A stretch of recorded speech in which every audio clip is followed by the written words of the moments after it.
Bismillahirrahmanirrahim.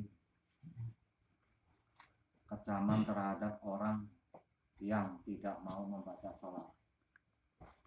Ola man dzukirtu indau falam yusolli alayya fadzaka abkhalun nas.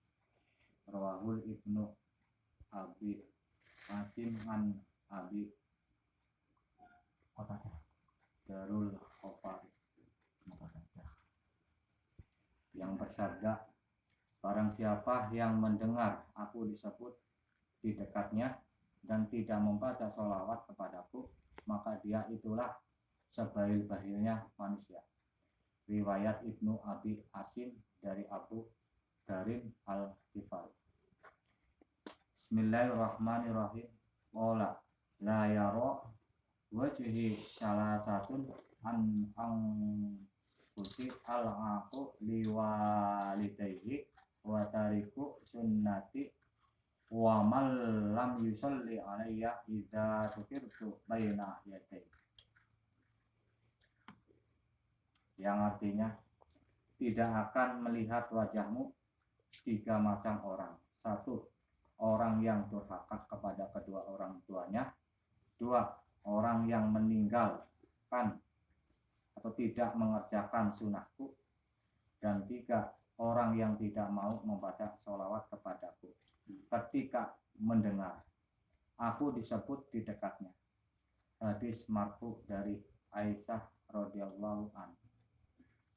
Maka dari itu setiap mendengar nama baginda Nabi Muhammad SAW atau sebutan lain yang maksudnya itu adalah baginda Nabi SAW, kita harus selalu membaca sholawat. Begitu juga seharusnya ketika kita membaca atau menulis nama beliau.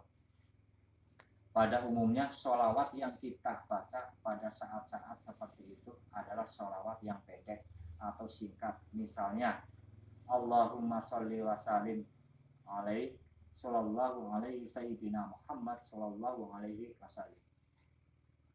Al-Mukarram Romo Kyai Haji Abdul Majid Ma'ruf Mu'alif Sholawat Wahidiyah senantiasa menganjurkan kepada para pengamal sholawat wahidiyah supaya memperbanyak bacaan ya Sayyidi ya Rasulullah kapanpun dan dimanapun berada, dibaca dengan lisan atau secara sirih dalam batin melihat situasi dan kondisi.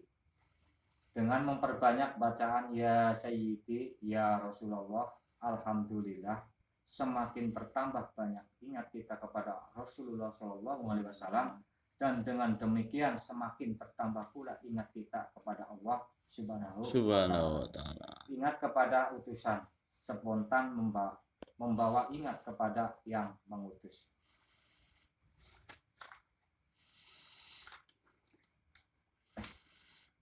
Olamang dukirtu baina yadayhi walam yusalli alayya sholatan tammatan falaisa minni wala ana min. Summa qala Allahumma sholli man wa shallani waqta man lam yasil. Barang siapa mendengar aku disebut di dekatnya dan dia tidak membaca sholawat kepadaku, maka dia itu bukan dari golonganku dan aku pun bukan dari golongan dia. Kemudian Rasulullah SAW melanjutkan sabdanya dalam bentuk doa, ya Allah, pertemukanlah orang yang mau berhubungan dengan aku dan putuskanlah hubungan orang yang tidak mau berhubungan dengan aku. Diriwayatkan dari Anas bin Malik.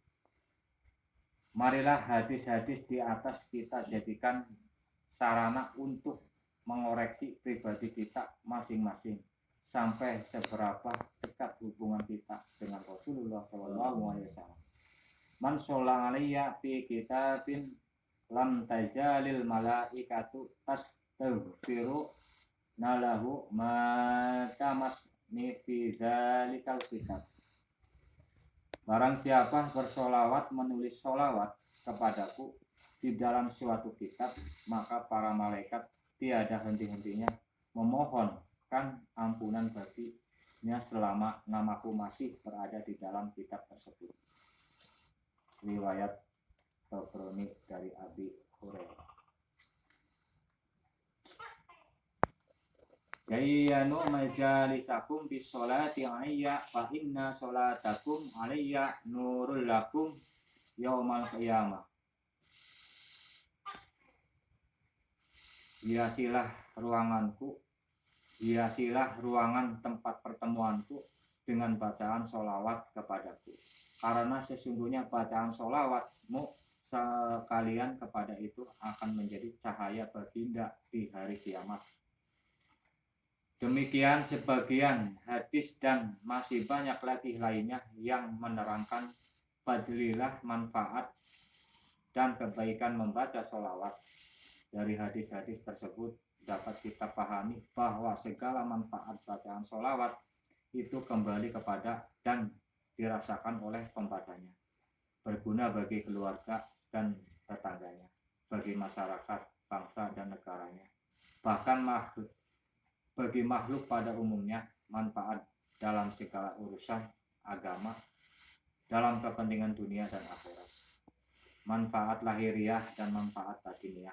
Demikian itu harus kita sadari betapa agungnya fadl dan rahmat kasih sayang Allah Subhanahu wa Ta'ala kepada kita sebagai hambanya, yang dilewatkan junjungan kita baginda Nabi besar Muhammad sallallahu alaihi wasallam, rahmat bagi seluruh umat manusia, bahkan rahmat bagi seluruh alam semesta.